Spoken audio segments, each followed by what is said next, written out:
Mike Scharfenberg, Game Plan You today, and welcome to a special Monday edition of Interview with Influencers. As always, thank you for spending part of your day with us, and I hope you're all off to a want-to-know start to the week, and that fast-paced start. So before we bring in our very special guest, just a few housekeeping items. First and foremost, for those who weren't aware, who didn't see, I encourage you all to check out my colleague Denise Zach's podcast, Mindset Mondays. Took place earlier today. It should be up on our YouTube page by tonight or early tomorrow. But it was just a fabulous conversation. Denise sat down with fellow life coach Rachel Pritz, and the conversation was on just living in the moment.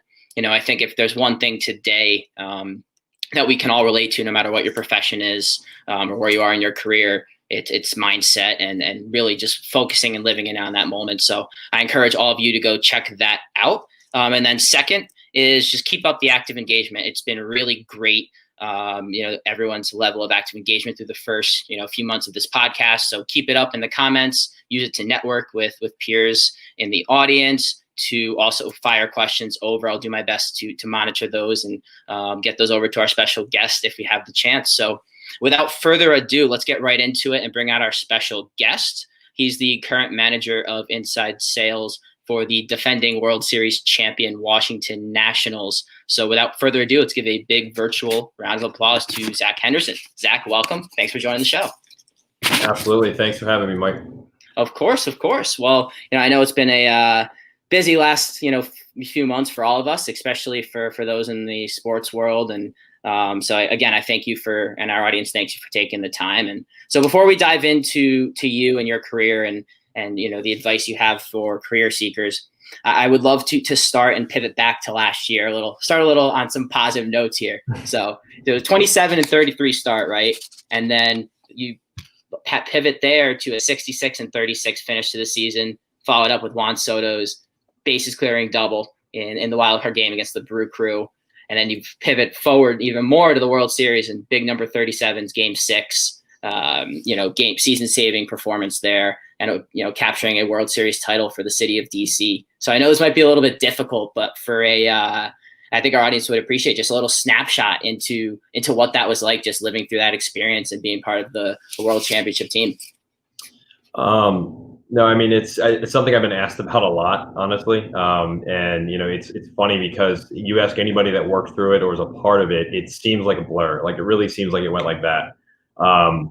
It's something you dream about when you're younger. For anybody that for me, the dream when I was a kid was always to play in the World Series. And instead I got to work through it with the organization I worked through. And it was absolutely incredible. When you're working through a postseason like that, it really stretches your season out. So for all employees that work in baseball can relate, it's a very long season, and then you add that in, and it's a lot of hours, and it's exhausting. But the entire month of October, you're just running on adrenaline and caffeine, really. At that point in time, there was so much hype around this team, and I think when it really started to build was when we made it to the NLCS. I mean, we had been one of the best teams in baseball for years and gotten bounced every year in the first round.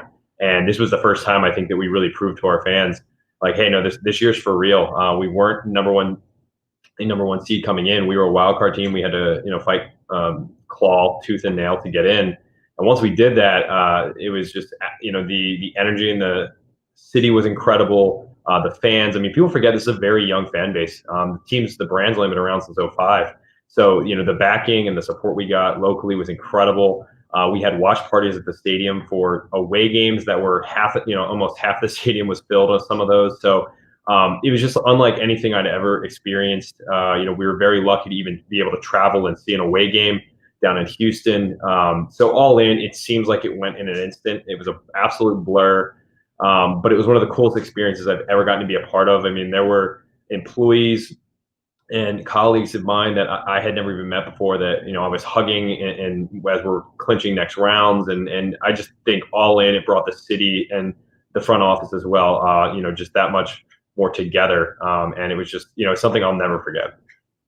I absolutely love that. And that really is what sports is all about. It's bringing people together, creating those magical experiences. And I think coming from an outsider's perspective and just a sport fan, seeing with Soto's double, it almost felt like all those years of frustrations of not being able to get over the hump, and get onto that next round. It almost felt like that was like a sigh of relief for the whole team and for the city. And then it's like, okay, we can do this. Let's go.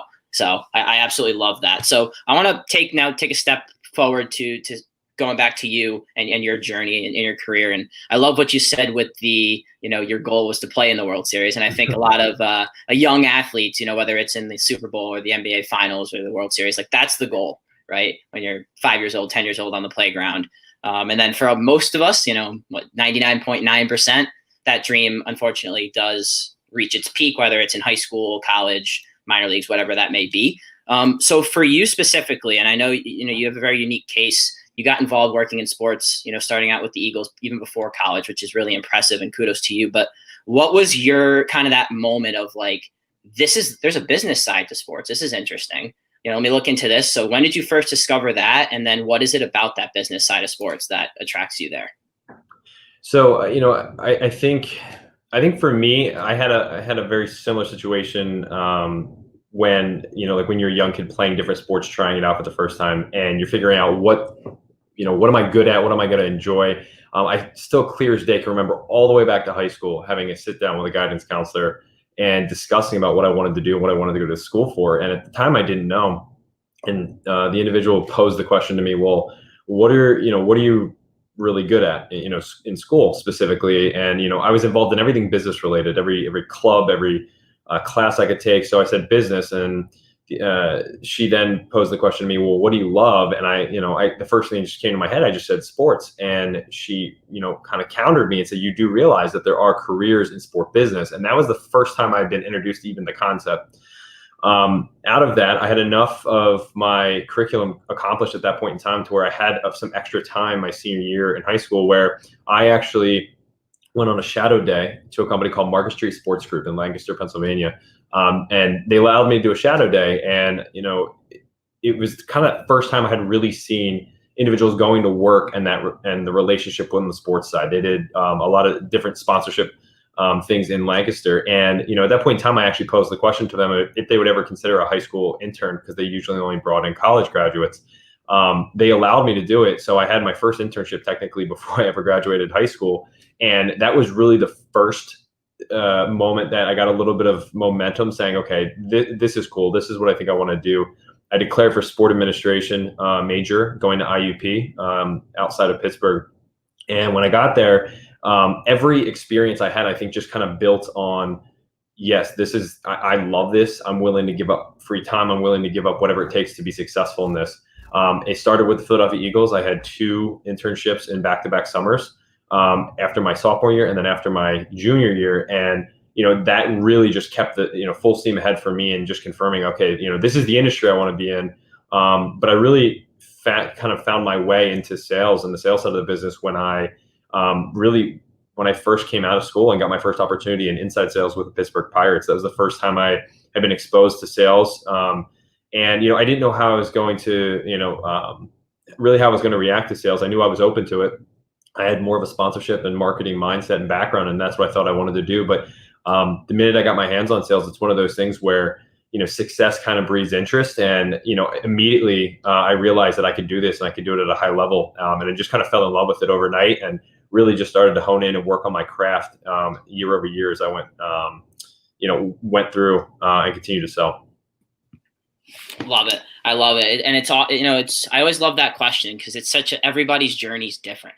There's not, I'm sure you get asked all the time as well as I do now. And it's like, so what's your journey? Like, how did you get to this point and where you are? And it's like, this is my story, but you're going to make your own story and find your own way. So I love that. But I want to get into the sales side in a second, but I want to take a step back, as you mentioned. So you really kind of climbed the ladder, right? So you started with the Eagles as an end zone sales associate, worked your way through the organization, met a bunch of different people, transitioned over to the Steelers on the marketing side, and then you found your way to the Pittsburgh Pirates as an inside sales associate. So can you speak a little bit to some of the traits that you think led you to climbing that ladder? It's from getting from point A to point B to point C to ultimately getting that full-time job in the industry. Yeah, I have this conversation a lot. I talk to a lot of students. I talk to a lot of individuals that ask the question, just how do I break in? How do I get recognized? And, I really think over time we overcomplicate this. It really boils down to the same fundamental basics of any position, job, career that you want to be a part of. Fundamental concepts. If you don't know, ask. The idea of hard work trumps all really is applicable. The desire to learn, develop, and get better. These are all concepts I think that really led to my success thus far. I'm very, very fortunate, from where I was born and raised. I'm an individual who's been working since I was 15 years old. I've held a lot of manual labor roles and jobs and things like that. And, at the end of the day, I joke all the time that, working in sports is not work. I mean, it's a lot of hours and exhausting, but I've done manual labor. I've done real work. This is fun. And really, I think what I brought to the table is, there were plenty of situations, internships or professionally, where I was definitely in the room with individuals who maybe went to a more prestigious school than I did, or, maybe had more degrees than I did, or even more experience. But the one thing I built my career on was the fact that I just said to myself, I will never let anybody outwork me. And I know that's corny and cliche, but really that is a concept that's driven me to outwork everybody around me. And it doesn't always mean that I was the number one seller every single year, but I take a lot of pride in putting my head down, working as hard as humanly possible. And I'm very competitive. I hate losing. It drives me up a wall. It's not part of my DNA. And I understand you have to fail a lot to learn in this industry, and I have done that. But it doesn't mean that I enjoy it anymore. So, for me, I think it's really just the qualities I think that can help individuals in this industry become successful is, one, just work ethic. Everybody thinks they work hard until they meet someone who actually works hard. I like to make that joke a lot, but you have to have that sickening work ethic, that grittiness to do whatever it takes to get the job done and get it done at a high level. You have to be eager and willing to learn and adapt. And coachability is a word that's thrown around a lot, but really you have to genuinely be open to that. There's a saying in our industry and others that leaders are readers. And whether you like reading or not, that's just another example of ways that you can learn from individuals you may never have the opportunity to meet in person. So it's really about, do you have that drive to develop and get better as a person, as a seller, as a leader, all of those things. And some people have that and some don't, but those that do are always going to take advantage of every opportunity they get. And that's really what can drive people up the ladder in our industry. I love it. Take any opportunity you have. And I think you said it best, that everybody says they're a hard worker. I'm sure if you had $1 for every person you've interviewed in the past and said they're a hard worker, it's great, but go show it. And like you see through your career trajectory, you showed it from starting and just building on it. And then also just from the success that you've had in sales and working your way up. So now pivoting into that role in sales. So you spent some time with the Pirates as an inside sales associate, moved your way up through the organization, then eventually transitioned over to the Washington Nationals, right? Spent some time, about 1.5 years as an account executive, and then worked your way into management, into managing an inside sales team and managing a bunch of hungry young professionals out there looking to get into the industry. So what is it specifically about management that attracted you to that side of the industry? And then in regards to your management style, what are some things that you feel have helped you become successful from a management role? So for me specifically, I think I kind of always had this idea in my head that I wanted to be in leadership, but really, as you go through the industry, you really kind of feel out what you like, what you don't like, and really what's important to you. And for me, every opportunity I got to help mentor others or be involved in any of those processes, I felt like I got more fulfillment out of that than I even did from sales. And I love to sell. So for me, that really kind of reassured and really set in stone for me that I want to be on this side of the business. Now, I'm also extremely eager to better myself and just grow and develop. So, naturally, I wanted to climb that ladder, but there's plenty of successful people that don't go over to the leadership side. For me, it was the not just the pride, but the value I saw and really got out the fulfillment that I got out of mentoring and working with young individuals that. I said to myself, I was like, this is what I want to do. And I just love having an impact. I always say, wherever I go in my career, I want to leave an organization in a better position when I leave than when I came. And for me, coming to the Nationals, I saw an opportunity to really dive in deep and get my hands dirty and work with this department and continue to grow it, develop it, finding great people, always trying to be on the cutting edge of training and development and what else is out there and what other organizations are doing. And it really just boils down to, it starts with the people, finding the great people, like I said, the training and development, and really just building a brand that when you say Washington Nationals Inside Sales, individuals know what that stands for. And we have a reputation, and that's really what I've been building since I got here. Specifically, there's a lot of differences between management and selling. A lot of people believe that just because they're a great seller means they'll be a great manager because they know the process, but that's not the case. Not everybody. If you look at sports specifically, I always pose this question. I say, name some of the best coaches that you can think of in sports. Now tell me something about their playing careers. And a lot of them individuals don't know a lot about. Bill Belichick is a hot topic right now because of what he's done with the Patriots. And it pains me to say that as a Philadelphia Eagles fan, but he's been able to accomplish, but nobody knows anything about his playing career. It's because I don't believe he actually played. Sometimes there's that ability within individuals to not only understand processes, but understanding how to implement them and understanding how to get the best out of people. And, for me specifically, some of the things I wrote in a blog recently for Sport Business Solutions, the Clubhouse, some of the things I've learned in leadership early on in my career. And, some of those things are, first of all, you have to motivate everybody differently. There's two buckets of individuals in my mind. There's individuals that respond by being positively reinforced about their accomplishments. And then the individuals that respond to being challenged. But you have to motivate everybody differently while treating everyone equally and fairly.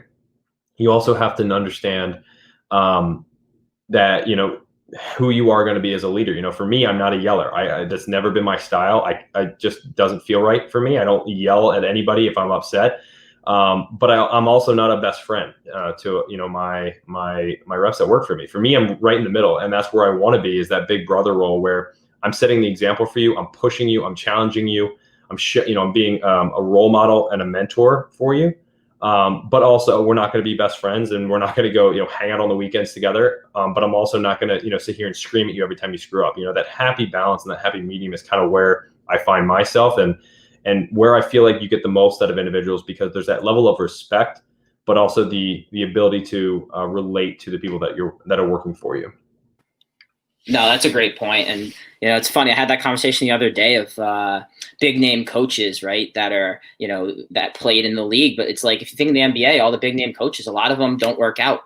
Think about it. Then you get the ones that do, like you get your Eric Spoelstras who started in video production and just worked their way up. It's knowing how to deal with all these different personalities, like especially, back to the 2010, 11 Heat, coaching those three superstars as a video production guy. I mean, that just goes to show, if you can learn to navigate that way, it means everything. So I love that point. So now pivoting to the last few months, it's been tough for all of us.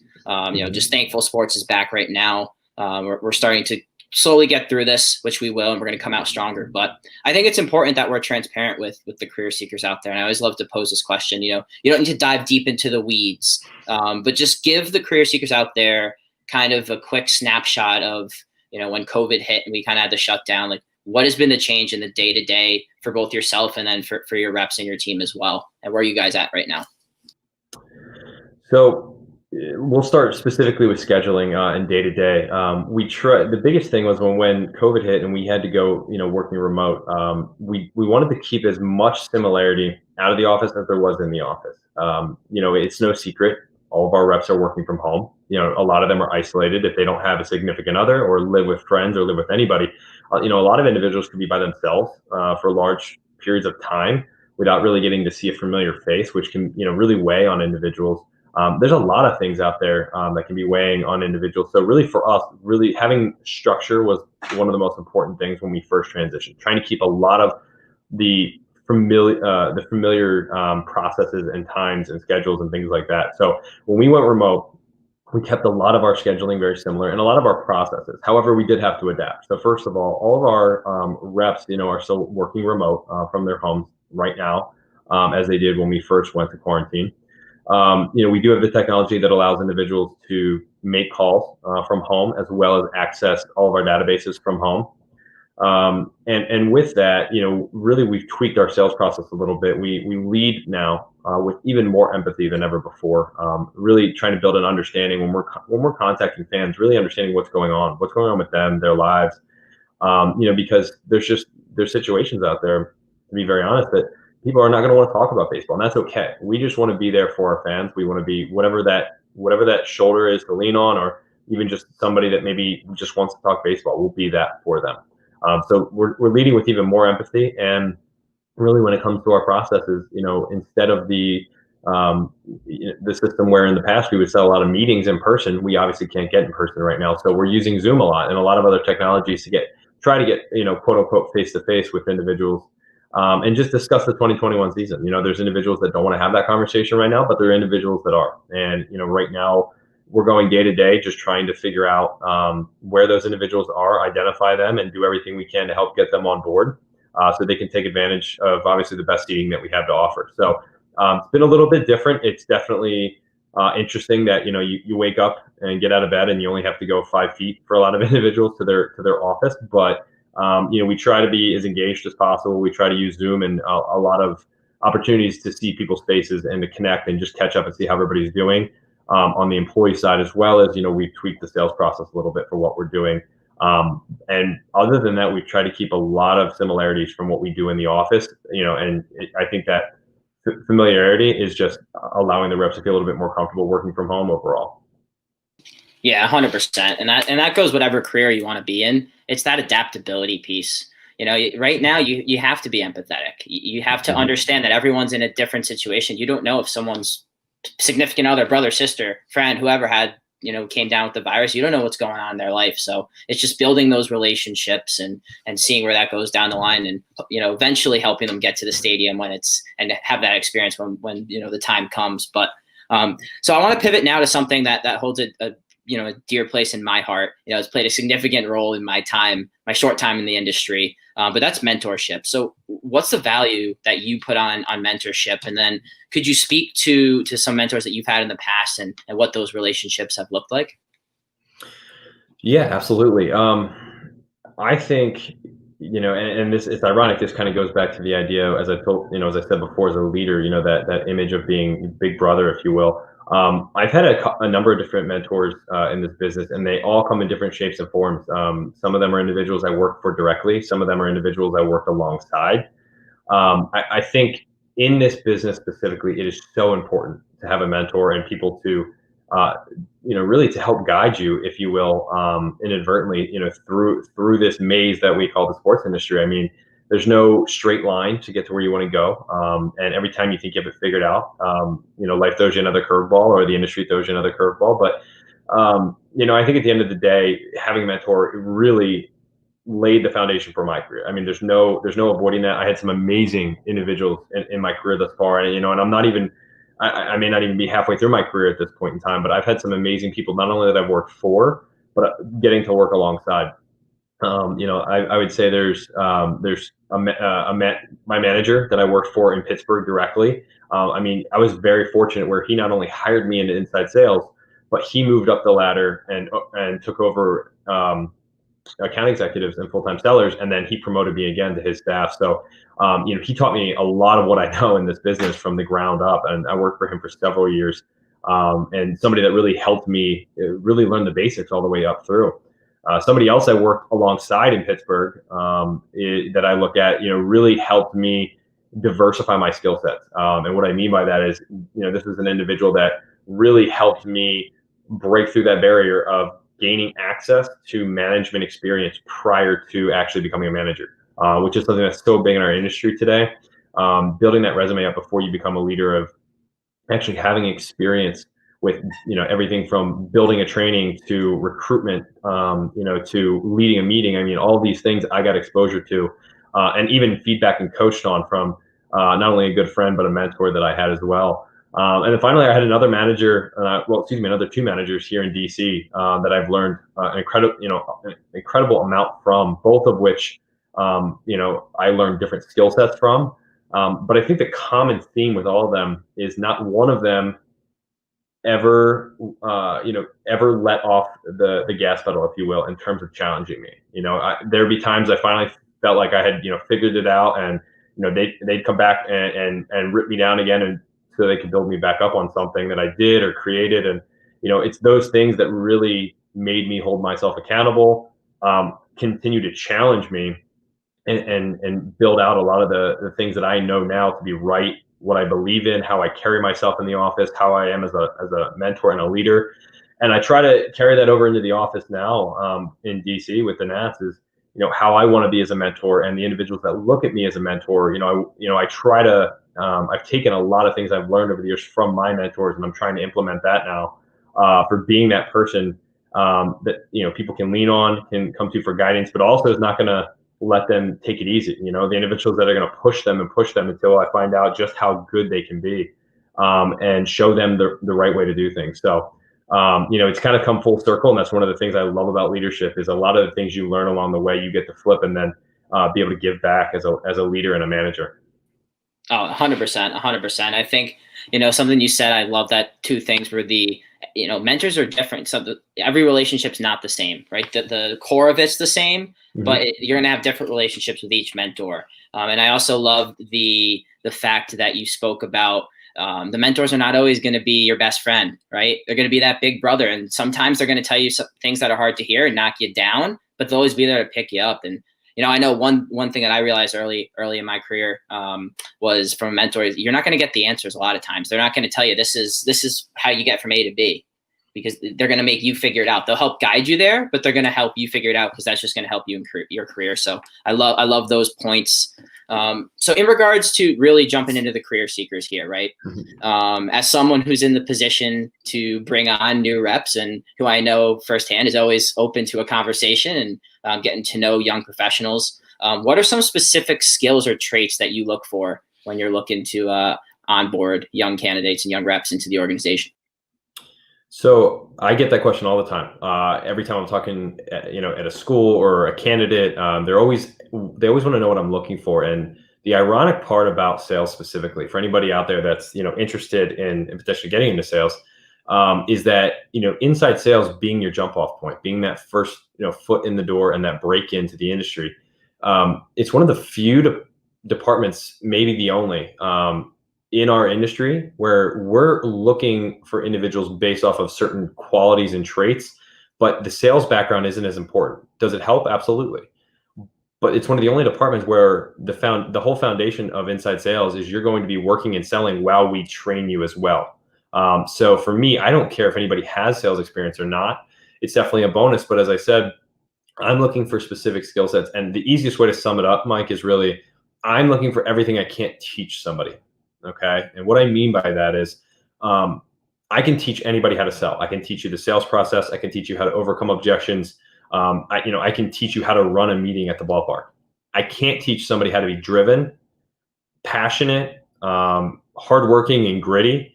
I can't teach somebody how to have that hate to lose mentality and be super competitive. How to have top-notch communication skills. And a lot of people sleep on this, but just positivity. Positivity goes such a long way, and people overestimate that all the time. It's so easy to complain and get into a rut with life or things that are going on, but it takes a truly special person to be positive at all times. And really, that's what makes it great. One of the things that makes a great leader as well is, times are going to be tough, and the best leaders shine when times are tough, not when times are easy.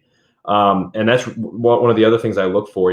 I joke about it all the time, and there's an old school joke that talks about the layover test. Like, who would you want to be stuck next to in an airport during a layover? And I always go back to in my head and laugh about that. But really what it boils down is just, that energy, that passion. Are you a fun person to be around? Are you enjoyable? And do you have that drive to be better? I think I can't teach any of those things, but if I find those, I can marry those up with the training, the development that we have, at the Nationals. And that's really, in my opinion, what makes a great rep. But it's really finding those soft skills, all the things I can't teach someone, that I am always looking for and always recruiting for, no matter where I'm at.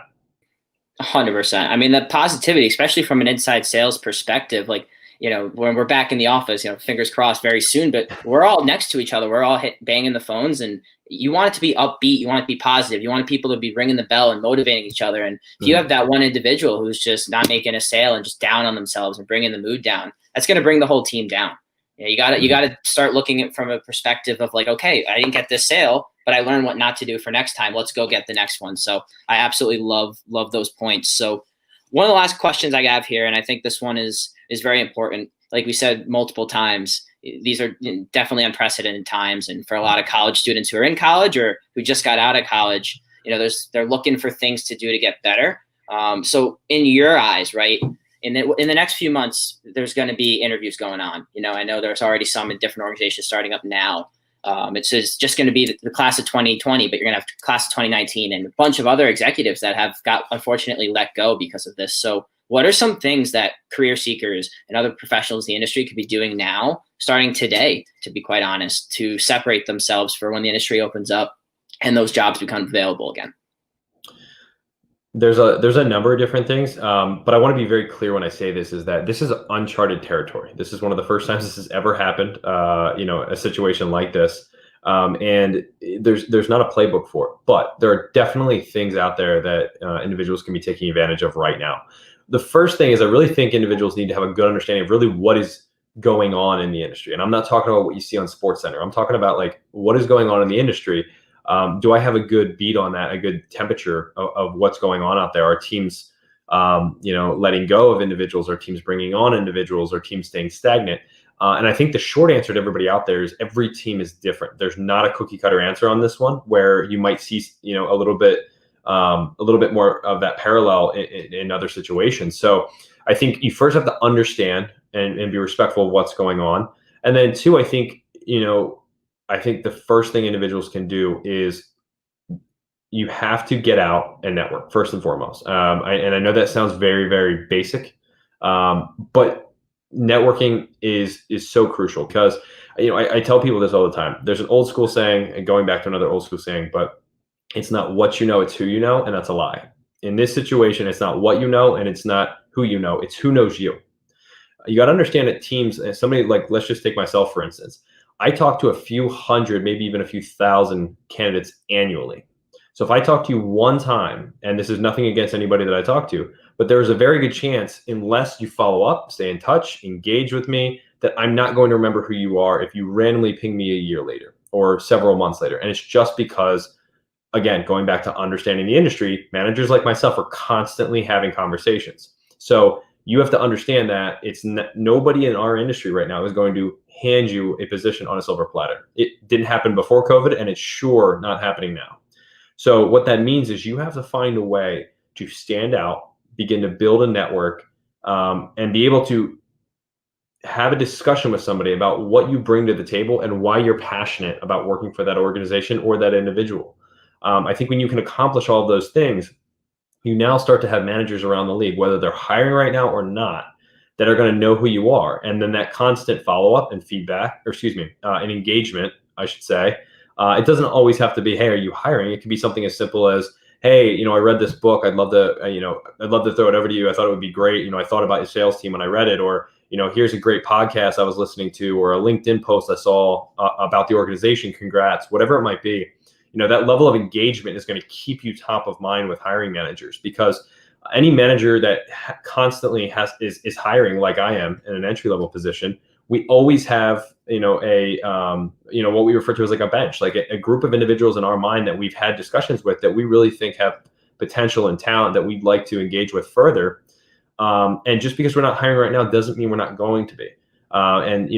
Great managers keep track of those individuals, so that when opportunity comes knocking, they have the opportunity to follow up with some of the individuals who have been engaged with them, who have, showcased that they're passionate about this and they have all the skill sets they're looking for. So first and foremost, network, take advantage of this time. I understand that mental health is also something that's very important. So the idea of whether it's playing video games, exercising, whatever those things are that are your stress release, you should not completely eliminate them. But what I am saying is take advantage of your free time. Free time is time that you can be engaging with managers, doing research, looking up teams that might be hiring, checking teamwork online. All of these things are going to put you in a great position moving forward compared to the peers that are not doing these things. And like I said before, really it comes down to, can you not only reach out for a conversation, but can you intellectually tell me What do you bring to the table? Why are you passionate about? Not just because I want to be in this industry, but no, why are you passionate about working for the Washington Nationals? What do you feel like you bring to the table? And how are you going to make us better? All of those things are things we're looking for. And I really think if you just sum up what people can do right now, it's take advantage of the time you have. Some of us have more than others, but engaging with hiring managers, building out your network, updating that resume that you've been meaning to do, all of those little things, and being prepared, understanding that there are teams that are already hiring people right now, organizations that are going to be hiring in the very near future, and then organizations that maybe are going through a rough patch right now, but will be hiring in the near future, and understanding who those managers are to reach out to. LinkedIn is a fantastic tool. If LinkedIn is not updated and sharp, take full advantage of that. Watching, podcasts like this, shows that are out there, or different things that people are putting on for the sports industry, take advantage of those opportunities. You might learn a thing or two, but you'll also be able to engage with individuals that are in the industry. And that's really how you start to get your name out there and start to, what I like to refer to as, build a brand for yourself as you're approaching that point in time where opportunity might come calling. Such great content there. Such great content. I think a couple of things you said that stood out to me is building the relationships, especially if you want to be in sales. I mean, that's everything. So if you can show you're building your network now, that's going to say to a hiring manager like yourself, hey, this guy or this kid, they gets it. He gets building those relationships. And then the second thing, and it's probably one of the number one words in sales, if not the most important, is value. Show your value at the end of the day, whether you're selling yourself to a team or you're selling your product to a potential partner or client. You got to show your value and your worth. So I absolutely love that point. So in regards, I don't want to take too much more of your time, Zach. I know it's a really busy time of the year, busy day for you. But in regards to any last points or follow-ups, I'll kind of let you kind of take this where you want to go. So what would be kind of your last point or last message that you have to career seekers out there? I think just in closing, it's just, recapping everything that I said, not to, beat a dead horse, but it is really just take advantage of this time. It was difficult to get into this industry prior to all this. It's even harder now, and that's not meant to scare anybody. It's just meant to motivate everybody. And there's so much opportunity out there. There's so many great people in this industry that are willing to help if you just ask. And it's funny, but I go back to one of my cardinal rules is just like, if you don't know, ask. There's people that are willing to answer the questions and take the time to connect with you. And yes, we're all busy, but if you present yourself in the right way and engage with individuals, a lot of times these individuals will get back to you and will find the time to connect with you. It may not be that day, but just taking advantage of the time that everybody has. And in follow up, I'll just say that I have to put a small plug in here, but we've done some really incredible things over at the Nationals. We're very proud of what we've built, not only in inside sales, but our whole front office. We do incredible work. There's so many great people that are a part of this front office. And I'll just put it out there that if there's individuals watching this that are either from DC or have an interest in looking at working in DC, I'm always interested in having a conversation with great people. That's really what it boils down to. One of the first things that I look for in a conversation are just, are you going to fit into what we're building here? Are you a good person? Are you going to work hard for us? And then I start to dive into the skills. So if you feel like you're a good person that has a bright future in sales, and you really want to break into this industry and do it with one of the better programs out there, I highly encourage you guys to reach out to me directly. I'm happy to answer any questions, connect with individuals that want to connect, because we're always recruiting 24/7, 365. So, but that's pretty much it, Mike. Appreciate the time. 100%. Speaking of great people, I'm have the privilege of speaking to one today, and you took my thunder that I was going to set you up. I know you're always willing to have those conversations, so feel free, career seekers, reach out to Zach on LinkedIn. He'd love to hear from you and have that conversation. And you never know, stay top of mind and see where it goes. So, Zach, before I let you go, I got one final question. Totally kind of taking the hat off here. I know you're a big Eagles fan. I know it was a tough day yesterday, but in regards to Carson Wentz, what do I do here? Got him on the fantasy team. How's the upside looking? How you feeling? Well, I like to think of myself as a sensible, down-to-earth Philadelphia fan, which I know there's not a ton of us out there. A lot of us tend to jump based on emotion and knee-jerk reactions. What I would say is I think Carson's extremely talented. I think he has some things he needs to work on in terms of ball security, understanding of when to throw it away. And I think he has the potential to be great. I'm not putting him in that category yet, but he's got all the makings to do it. I mean, he took a team of basically the practice squad to the playoffs last year single-handedly. So, but I also think very similar, tying it all back in, Nationals, one of the best teams around, so many years, kept getting bumped, and it took a little adversity to push them through. So I'm fully convinced that loss yesterday to a very well-deserving Washington Football Club, not taking anything from them. But I almost think this needed to happen to send us in the right direction and expose us in a lot of our weaknesses going forward. And I have all the confidence in the world that this early struggle is going to make us better long-term. Love it. No, I agree. He's got the leadership. That's like you said earlier, the things you can't teach. So no, I love that. So Zach, again, thanks so much for the time. I really appreciate it. I know our audience does as well. So have a great rest of your day, rest of your week. Good luck to your Eagles week 2. And on behalf of Mike Scharfenberg, that's Zach Henderson, and we will see you next time on Interview with Influencers. Take care, everybody.